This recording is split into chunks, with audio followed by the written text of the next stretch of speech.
Gaddafi. And right away, everyone pictures something different. Depends on who you ask and where they come from. Some people see internet memes, free housing, gasoline for pennies, electricity at no charge. Others see bodyguards, well, not exactly, because they were women, called the revolutionary nuns, walking around in uniforms and high heels, carrying automatic rifles. Which sounds like the plot of some absurd movie, but it was real life. Still others remember Gaddafi as the guy who wanted to create a pan-African currency backed by gold. And maybe that rubbed somebody the wrong way. I've got episodes on Iraq and Iran on this channel. Go check them out. Links in the description. This time, I dug a little deeper, because I wanted to get at the things that circulate as conspiracy theories, but also the things that stopped being theories a long time ago. Let me know in the comments who you think is responsible for the current state of Libya. But let's get back to our main character quickly, because he's not in a good place.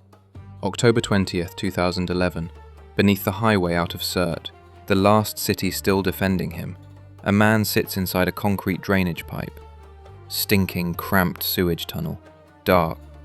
9 months earlier, this man was a head of state. King of Kings of Africa, a title he gave himself, along with several others. Brother leader and guide of the revolution. Dean of Arab rulers. Modesty was never his strong suit. Yet this is the same man who built 2,800 kilometers of pipes, pulling water from beneath the Sahara, and the same man who ordered students hanged on live television. Now he sits in a pipe. Fighters from Misrata, a city in western Libya that lost thousands of civilians during a 3-month siege, drag him out. They have their reasons. Phone footage hits the internet within hours. Hillary Clinton finds out on camera, smiles and says, "We came, we saw, he died." 15 years later, Libya is a failed state, but let's start from the beginning. One of Libya's Bedouin tribes, a tribe that other tribes didn't say much about, because there wasn't much to say. Not traders, not warriors, herders. A few dozen families with goats and camels, somewhere south of Sirte, where the Sahara begins in earnest.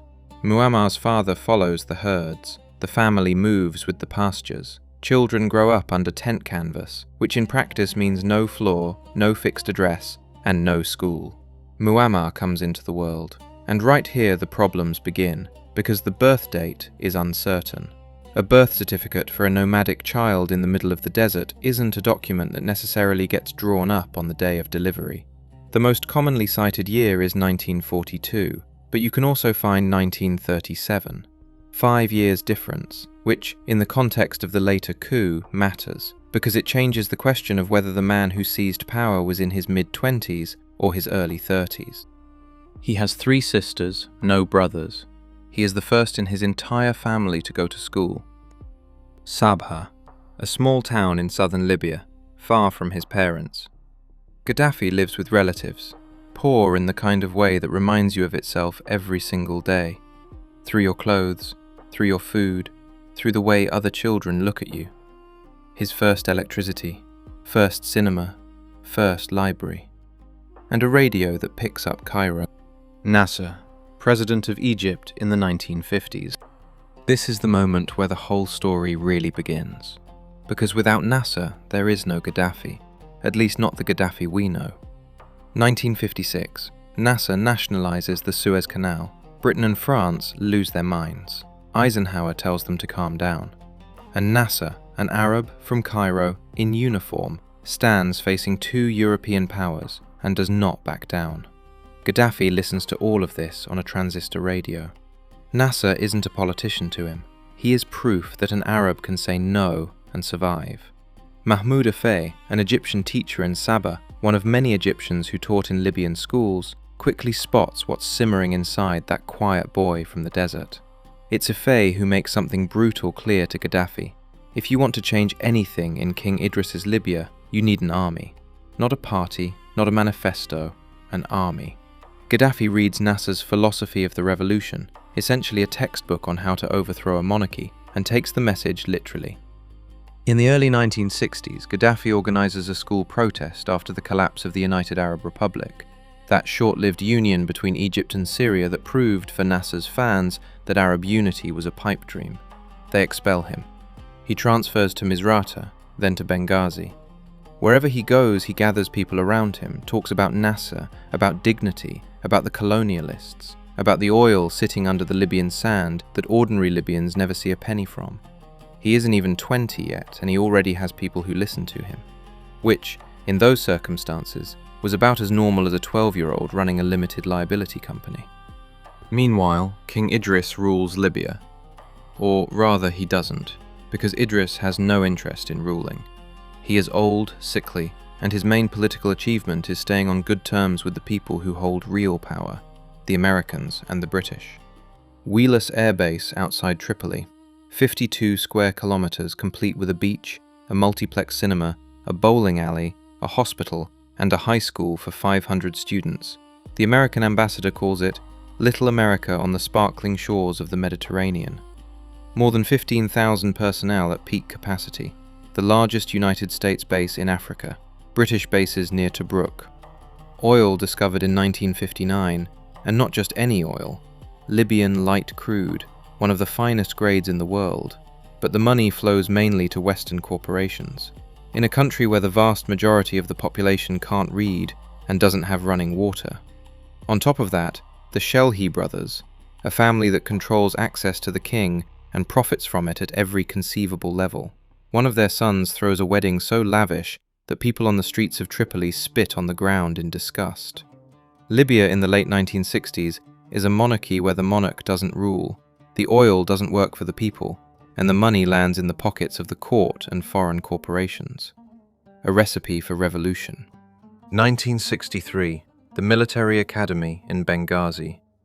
Gaddafi gets into the army because the Libyan military in those years is the only institution that has equipment, vehicles, and weapons. Nasser toppled the Egyptian monarchy with soldiers. Gaddafi plans to do the same. He builds a clandestine network, which he calls, with all the originality of a teenager with an idol's poster on his wall, the Free Officers, because Nasser also had free officers. Roughly 70 young officers, mostly from the Signals Corps. Signals means information. Information means control. Some of these officers don't know who leads the organization. Gaddafi wants it that way. September 1st, 1969. Operation Jerusalem. Gaddafi is, how old is he at this point? 27? 28? Depends on the birth date, and that, as with so many things in Libya, is uncertain.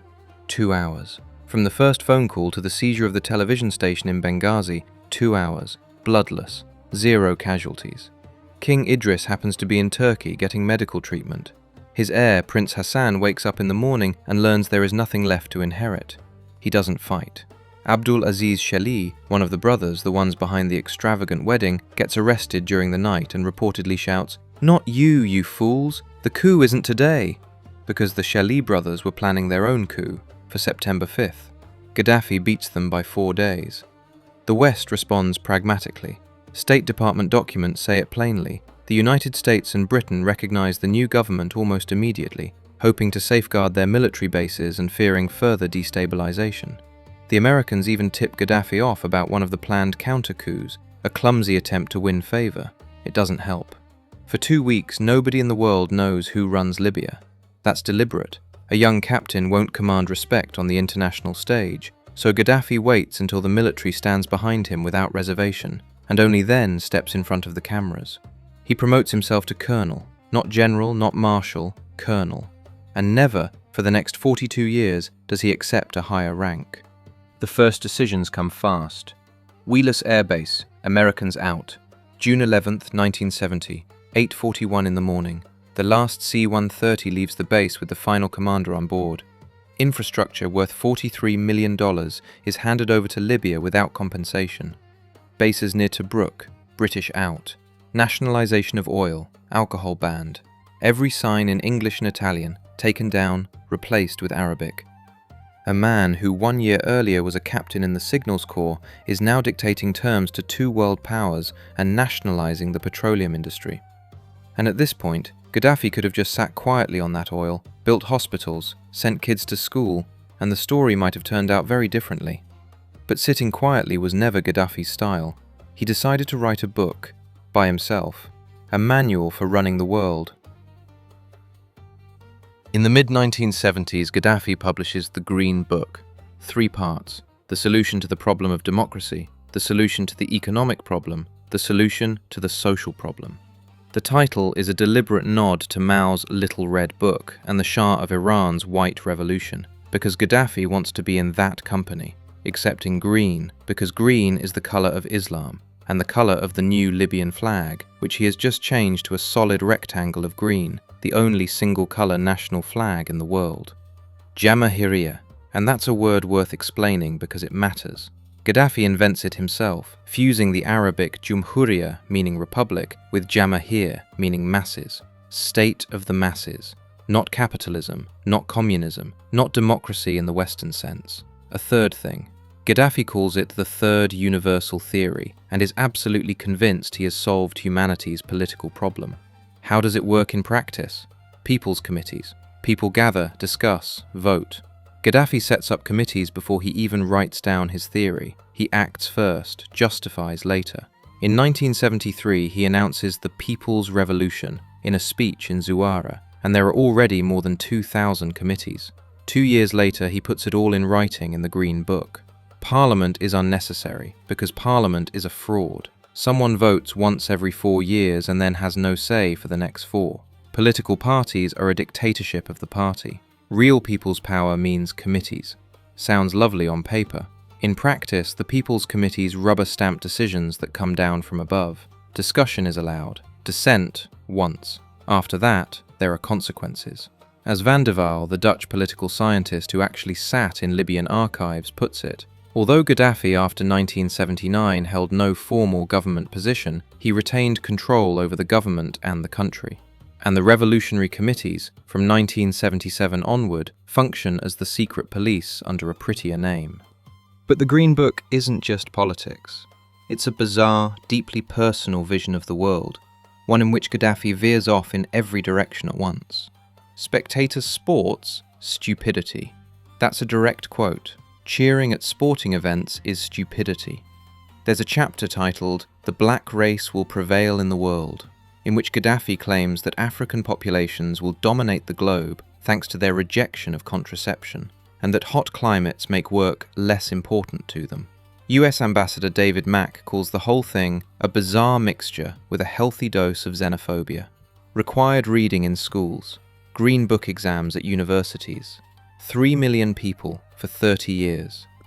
In an Arab country in the 1970s, Gaddafi bans marriage under the age of 16, introduces equal pay, state-run nurseries, women in the military, mandatory military service for both sexes. To appreciate what that means, you only need to look at what Saudi Arabia is doing at the same time. And then there are the revolutionary nuns, the official version, an elite personal guard, 400 women, a vow of purity, firearms training. Gaddafi reportedly says that an Arab gunman would have difficulty shooting a woman, so he surrounds himself with women carrying assault rifles. The image is striking, perfect for Western magazine covers. But after the regime falls, at least 8 former nuns give testimony, collected in part by Dr. Sahama Sergewa, a Libyan physician and human rights researcher, and the picture that emerges is drastically different. Some are recruited by force, some are sexually abused by Gaddafi and his sons. Women's rights in Gaddafi's Libya look one way from the perspective of legislation, and another from the perspective of testimony given after the regime collapses. One doesn't cancel the other. Free education, from primary school to university, including scholarships to study abroad. Illiteracy in Libya at the time of the takeover is among the highest in Africa. A decade later, among the lowest.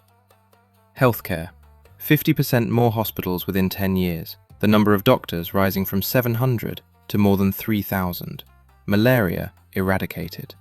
GDP per capita, the amount of national income per individual, goes from one of the lowest in Africa to the highest. HDI, the UN's Human Development Index, on the continent. And on the other side. In 1972, a law is passed that sounds like a joke, the death penalty for membership in any political party. Not a joke. a ban on labor unions, strikes, independent media. The collective punishment law of 1997. If you do something the regime doesn't like, your family answers for it. Your tribe answers for it. Spring of 1984. Benghazi, a basketball arena. Al-Sadek al-Shwedi, an aerospace engineer, returned from studying in America just a few months earlier, is publicly hanged. In the stands sit students and school children, bussed in. They don't know what they're there for.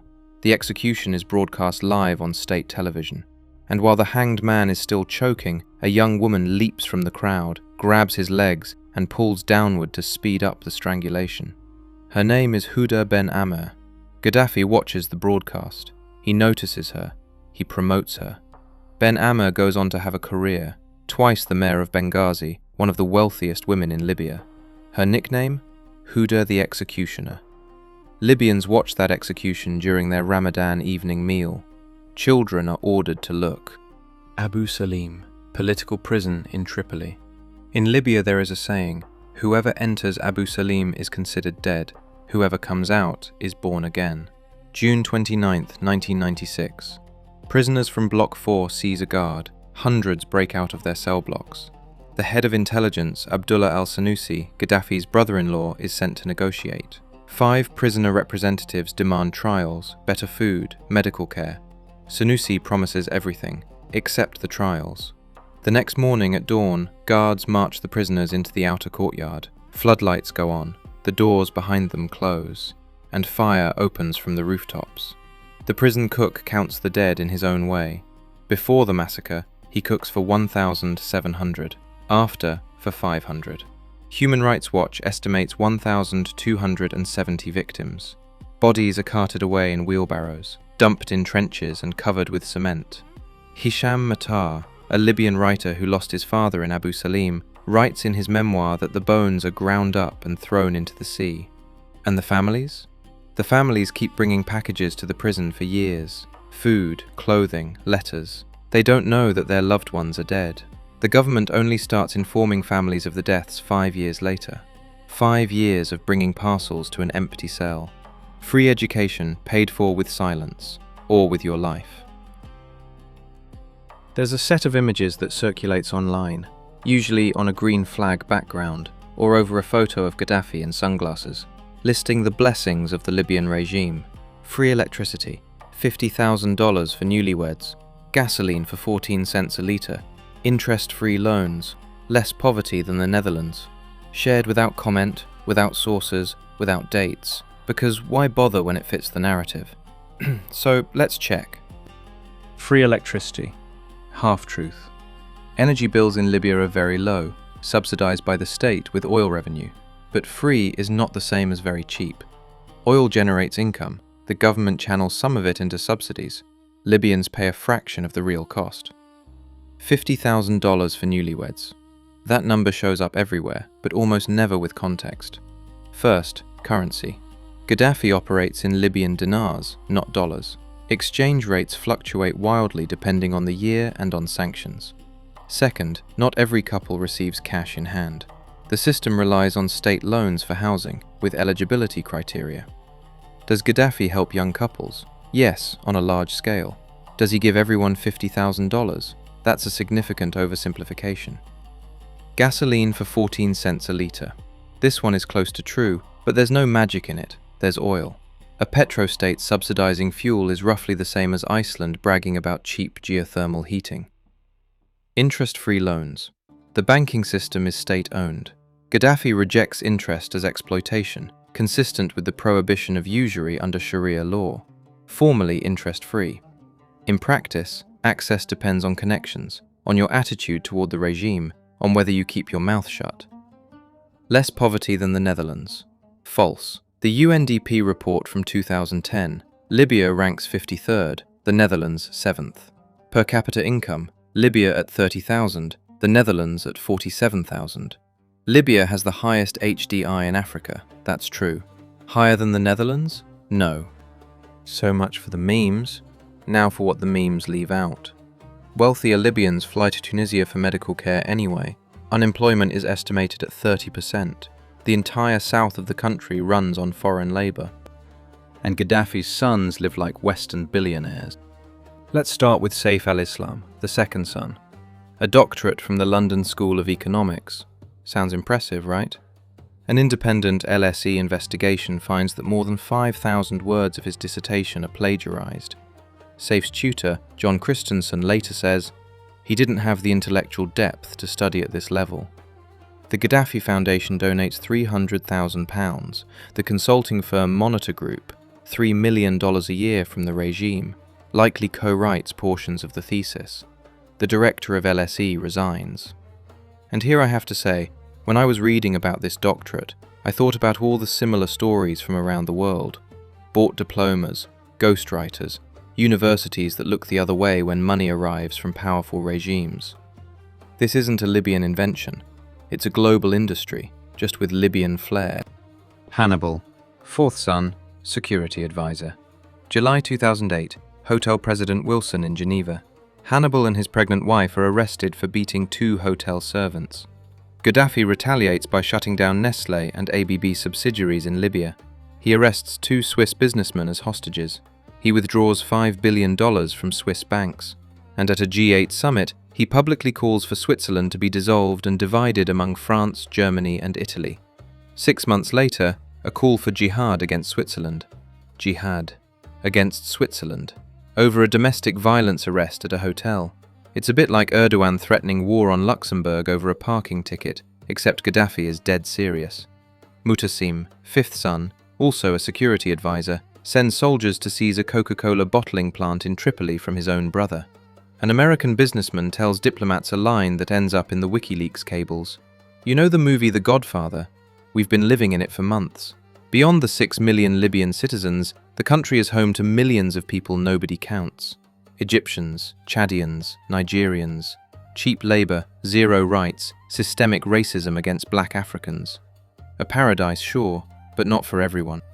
6 million people sitting on top of massive reserves of the world's finest crude oil.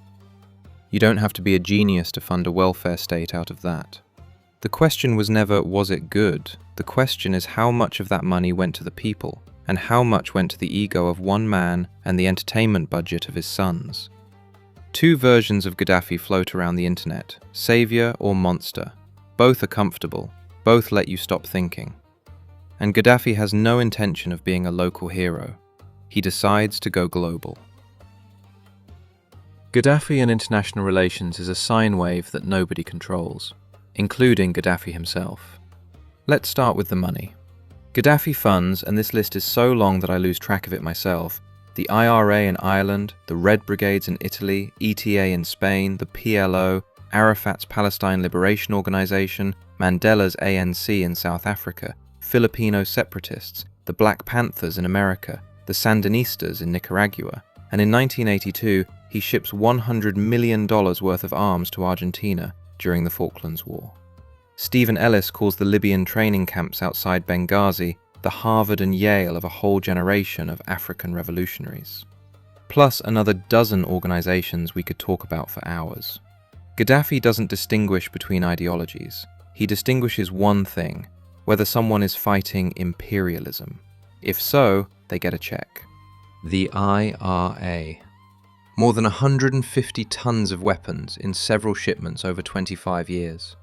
5,800 kilograms of Semtex plastic explosive.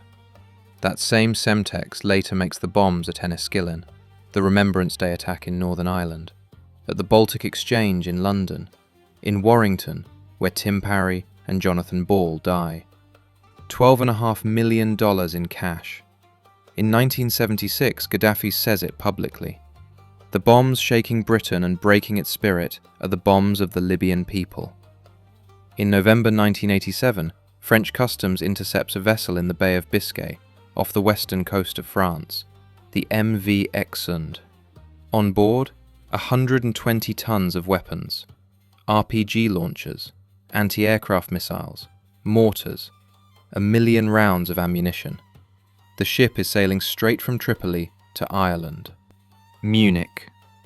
A law firm's report from 2022 confirms Yasser Arafat and Salah Khalaf, Arafat's deputy, head of PLO intelligence, fly to Tripoli to ask Gaddafi to finance the Munich operation. The attackers train in Libya. Weapons are smuggled through Libyan diplomats. The bodies of the 5 killed terrorists are buried in Libya with full military honours. And by the way, I've been gathering material for this episode for months, and every time I think I've reached the bottom of the list of organisations Gaddafi funds, another one pops up. FARC in Colombia sends him a letter requesting $100 million for anti-aircraft missiles. 100 million. By letter, as if they're writing to a grant foundation. Carlos the Jackal. Real name, Ilich Ramirez Sanchez. A Venezuelan mercenary terrorist, the most wanted man of the 1970s. Gaddafi commissions him to attack the OPEC conference, the cartel of the world's major oil-producing states, in Vienna. Carlos kidnaps 60 hostages and flies them to Tripoli. And then Gaddafi vanishes, just disappears. Carlos testifies in an interview. Gaddafi disappeared, and the Libyans wouldn't let us continue. Gaddafi orders the kidnapping and then slips out the back door. Which raises a question. Terrorist or freedom fighter? Gaddafi sees no distinction, and to be honest, history doesn't always see one either. The IRA fights for a free Ireland, the ANC fights to end apartheid, the PLO fights for Palestine, Lockerbie is terrorism. And Mandela? The relationship between Mandela and Gaddafi is the only one in Gaddafi's biography that looks like something human. Gaddafi funds the African National Congress for years, at a time when the West treats Mandela as a terrorist, not a future Nobel laureate. When Mandela walks out of prison after 27 years, Gaddafi supports his campaign. Mandela's grandson is named Gaddafi. Mandela visits Tripoli in 1997 and says to the cameras, "He is my friend. He helped us when we were alone. Those who say I should not be here have no morals." When Clinton and Blair push him to cut contact, Mandela responds, "Those who are irritated by our friendship with President Gaddafi can go jump in the pool." Mandela later persuades Gaddafi to hand over the Lockerbie suspects, and Gaddafi agrees. Lockerbie, December 21st, 1988. Pan Am Flight 103. A bomb. 270 dead. 11 residents of the Scottish town whose homes are hit by falling wreckage. Convicted, Abdel Basit al-Megrahi, a Libyan intelligence officer. There is an alternative theory. Iran. Revenge for the downing of an Iranian Airbus by the USS Vincennes 6 months earlier. 290 civilians, 66 of them children. Libya pays compensation, $2.7 billion. Libyan Prime Minister Shukri Ghanem, remember that name because we'll come back to it, later says on the BBC that Libya paid to buy peace. The Labelle discotheque bombing in West Berlin, April 5, 1986. 3 killed, 229 wounded. Intercepts by the NSA, American Signals Intelligence, read, "Expect the result tomorrow morning. It is God's will." And after the attack, one of the acts was carried out successfully, without leaving a trace. Reagan responds 10 days later, Operation El Dorado Canyon. France refuses overflight. Spain, West Germany, Italy. Bombers from Britain have to fly the long way around, 6,400 miles, 4 in-air refuelings. Target, Bab al-Azizia Barracks, Gaddafi's residence. The strike lasts under 12 minutes. 1 bomber is shot down, 2 pilots killed. Gaddafi survives. Italian Prime Minister Craxi warns him. A bomb also hits the French embassy. And then there's Hannah. According to Libyan propaganda, Gaddafi's adopted daughter is killed, not yet 6 months old. Stunned journalists are shown the body of an infant. Gaddafi builds on that myth for 25 years. And then, in 2011, rebels enter Bab al-Azizia. They find files. The Daily Telegraph obtains footage from 1989, a 4-year-old girl playing with a ball in the desert, Gaddafi addressing her by name. Alive, healthy. Gassem Barouni, director of Tripoli Medical Center, testifies that Hannah completes medical school and works for him as a surgeon until the end. 25 years of propaganda about a murdered infant, and the infant grows up, finishes medical school, and operates on people. Chad. In the north, in the Auzu Strip, 114,000 square kilometers, there's uranium under the sand. Gaddafi occupies the strip. He sends in the army, 8,000 soldiers, 300 tanks, 60 aircraft. Chad's dictator, Hissène Habré, himself later convicted of crimes against humanity, responds with pickup trucks. Toyota Hiluxes with machine guns strapped to the flatbed.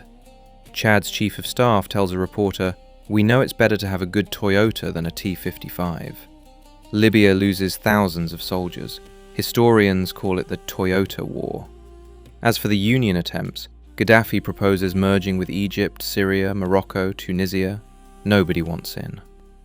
On European state visits, he is accompanied by camels, dozens of female bodyguards, and several aircraft. He pitches his tent at G8 summits, in the UN garden, on the lawn in front of the Élysée Palace. The line of death over the Gulf of Sidra. Gaddafi draws a line on the map and declares that anyone who crosses it will die. 2 Libyan Su-22s scramble. They are shot down in seconds. Gaddafi draws a new line. An album of photographs of Condoleezza Rice, then the US Secretary of State, is found in his residence after the regime falls. Gaddafi says of her in an interview, "I support my darling black African woman. Lisa, Lisa, Lisa." Rice recalls in her memoirs a slightly disturbing fascination. By the late 1990s, a reversal. Gaddafi is a pariah. Sanctions are strangling the economy. And suddenly, he apologizes. He hands over the Lockerbie suspects. He pays compensation. In 2003, he abandons his weapons of mass destruction program. And he isn't bluffing. He lets inspectors in. He surrenders 4,000 gas centrifuges, which are later put on display at Oak Ridge, the American nuclear research facility in Tennessee.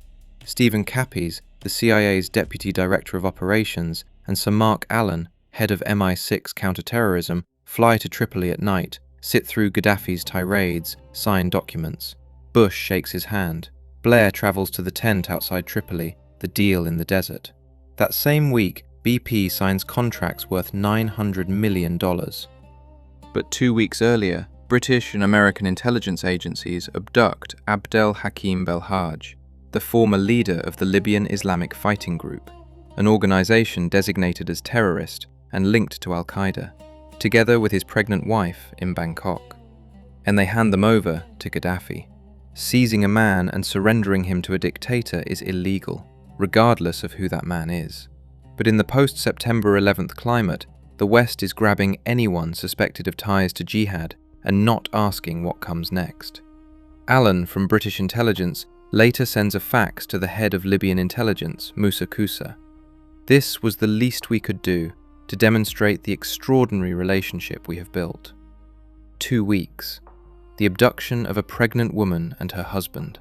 Then a handshake. Then oil contracts. The West opens its arms. Gaddafi shakes hands, but with the other hand, he's reaching for something else. Underground, he's building pipes. In the vault, he's counting gold. Pipes.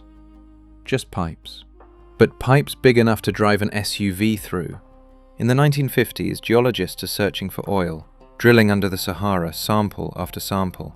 They find oil. But they also find water.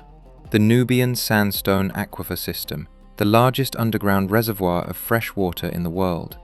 Water between 7,000 and 38,000 years old, trapped in sandstone since the last ice age, when the Sahara is green, when forests grow where dunes now stand. Fossil water, because just like oil, it does not replenish itself. Experts call extracting it water mining. Gaddafi reverses the logic.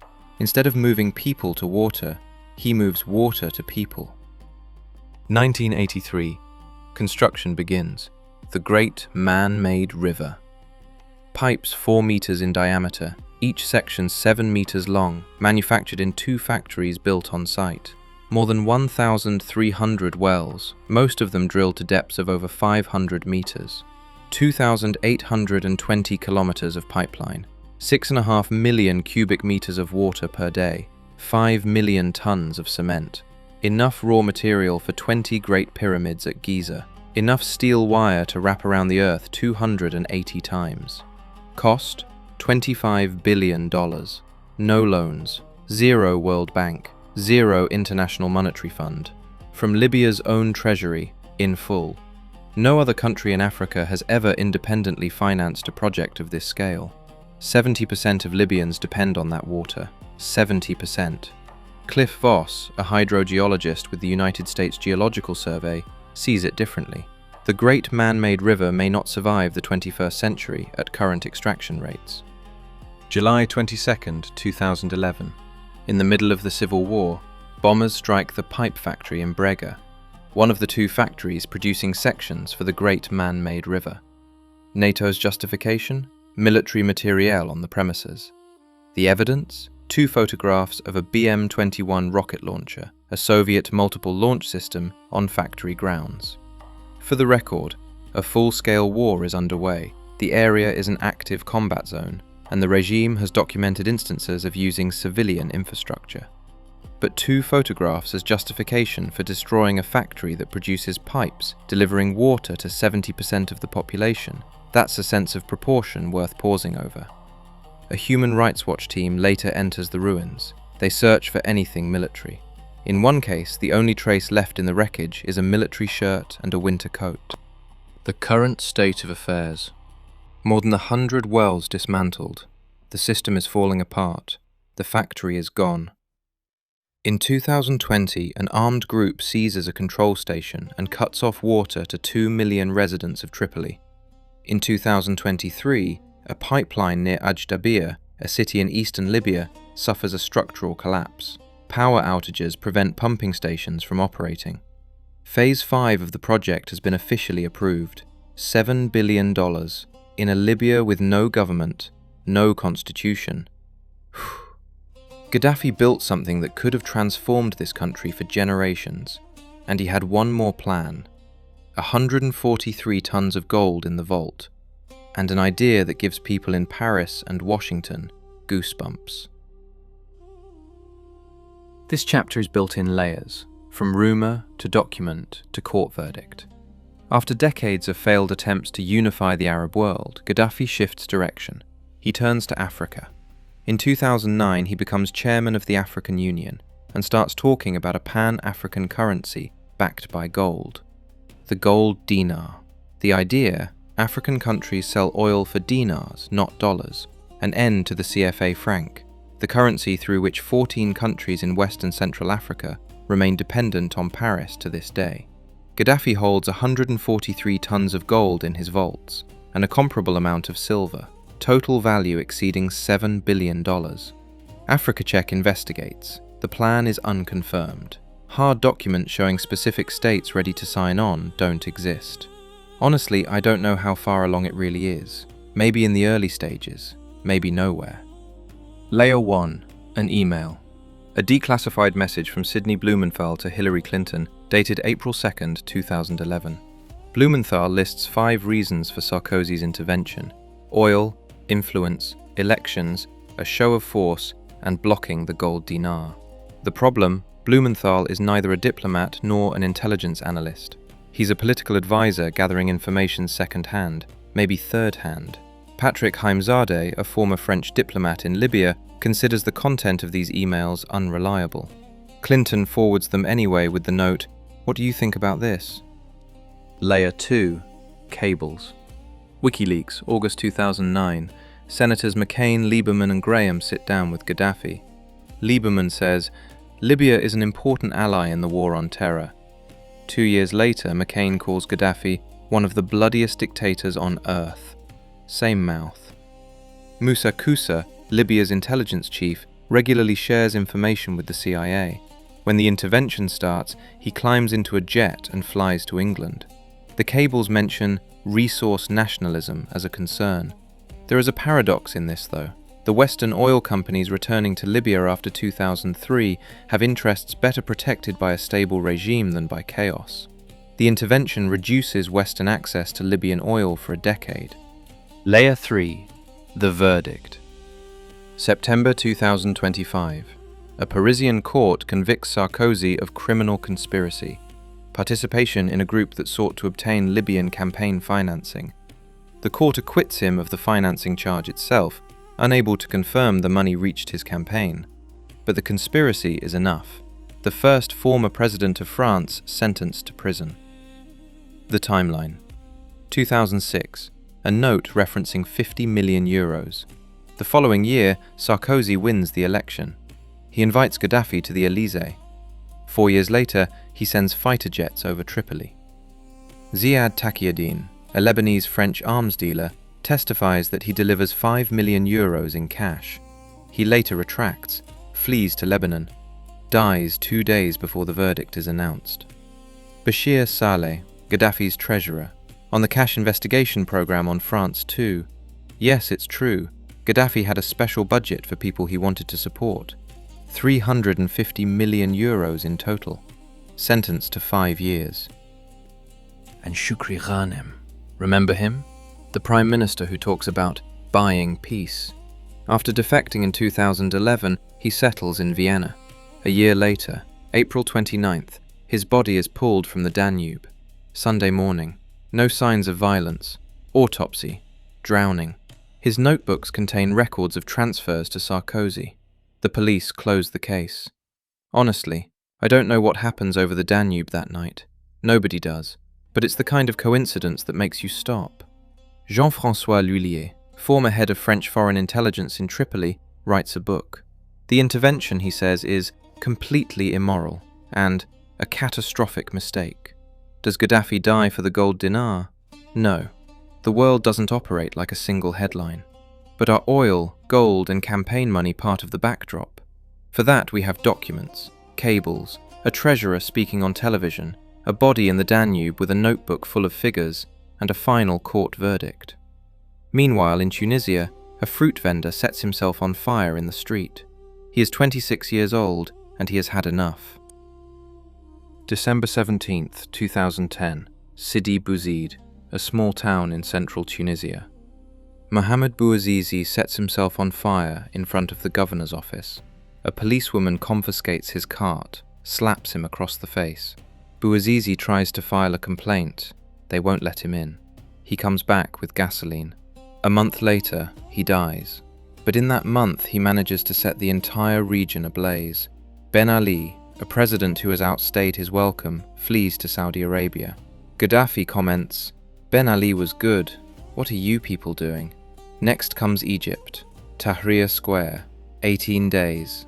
The president removed. Benghazi.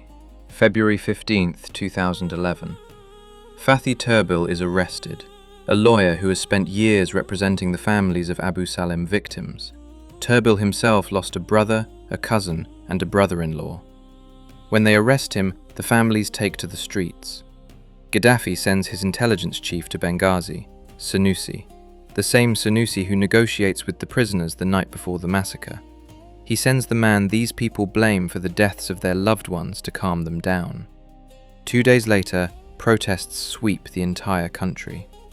And for the next 4 weeks, before anyone from outside decides to step in, the regime does what regimes do. The army shells residential neighborhoods in Zawiya. In Benghazi, snipers on rooftops. On the streets, mercenaries from Chad and Mali brought in with petrodollars. Libya's own ambassador to the UN, Gaddafi's own ambassador, publicly condemns the government. The justice minister defects. Desertions from the military and diplomatic corps signal that the regime is crumbling from within, before anyone in the West starts a jet engine. February 22nd. The speech. Gaddafi stands at the lectern in Tripoli, looking like he hasn't slept in 3 days. Zenga zenga, dar dar, bait bait. Alley by alley, house by house. He threatens to hunt the rebels down to the last one. The internet turns it into a remix within hours. People laugh, and in Benghazi, people die. At the same time, on the same screens, Abu Salim, a 15-year time bomb, detonates. March 17th. UN Security Council Resolution 1973. Protection of civilians. A no-fly zone. 10 votes in favour, 5 abstentions. Context that's often forgotten. The no-fly zone is requested by the Arab League, not NATO. The Gulf Cooperation Council backs the intervention. Gaddafi is publicly threatening Benghazi, house by house. The resolution doesn't come out of a Washington office. It has Arab support. Which doesn't change the fact that the West quickly stretches the mandate from protecting civilians to regime change. Russia and China take note. Later, in Syria, they veto every resolution. Assad survives in part because Gaddafi dies, though the Russian naval base in the Syrian port of Tartus and arms contracts with the Assad regime have at least as much to do with it. March 19th, France strikes. Sarkozy sends Rafales, French multi-role fighter jets. Cameron joins. Obama keeps his distance. Qatar supplies weapons to the rebels. The United Arab Emirates sends aircraft. The Arab League backs the intervention first. It isn't a purely Western operation, even if Western cameras mostly show Western fighter jets. Misrata, a siege lasting 8 months. Snipers on rooftops. Tanks in the streets. August, the fall of Tripoli. Rebels enter from the west, through the Nafusa Mountains. Berber Highlands, a bastion of anti-Gaddafi resistance. Gaddafi flees. The road to Sirte. And now we're back at the pipe. October 20th. A convoy of 75 vehicles tries to break out of Sirte. A French Rafale strikes from above. An American Predator drone finishes the job. Someone survives, hides inside a concrete drainage pipe under the road. "What did I do to you?" Reportedly his last words, but in the chaos of phone footage it's hard to confirm anything. A fighter from Misrata holds the golden pistol. The body is displayed in a commercial meat locker. People take photos, children too. Burial somewhere in the desert. Hillary Clinton in front of the cameras. She paraphrases Caesar. "We came, we saw, he died." She laughs. 2 governments, 3 armies, hundreds of militias. No constitution, no institutions, no plan. A country where just a few years earlier, hospitals, schools and an irrigation system are functioning, falls to pieces. 2017. CNN reporter Nima El-Bagir gets a hidden camera into a slave auction outside Tripoli. Migrants from Nigeria sold for $400. Strong boy for work, who'll bid higher? And here, honestly, I don't have a joke. I don't have irony. I don't have distance. $400 for a human being, outside Tripoli in 2017. Footage aired on CNN. The world is shocked for a week. Then Syria, then Ukraine. Libya disappears from the headlines. The great man-made river is falling apart without maintenance. Wells are dismantled by militias, not because they need water, but because they need the metal. Obama admits it directly. The failure to plan for the day after is his greatest mistake. Though, to be fair, the West isn't the only actor. General Khalifa Haftar, a former Gaddafi officer who returns to save Libya after years of exile in America, splits the country in 2, ruling the east from Benghazi. Libyan militias don't lay down their weapons after the regime falls, because they have no reason to. Turkey, Russia, Egypt and the Emirates throw their interests into the mix.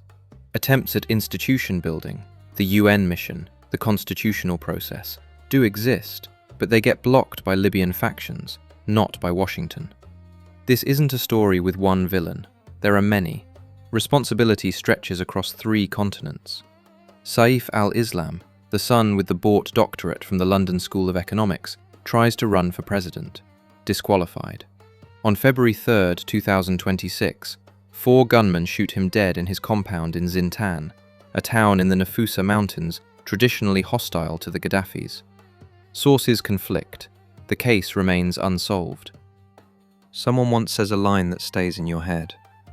You could walk the streets at night under Gaddafi, but it was the peace of a graveyard.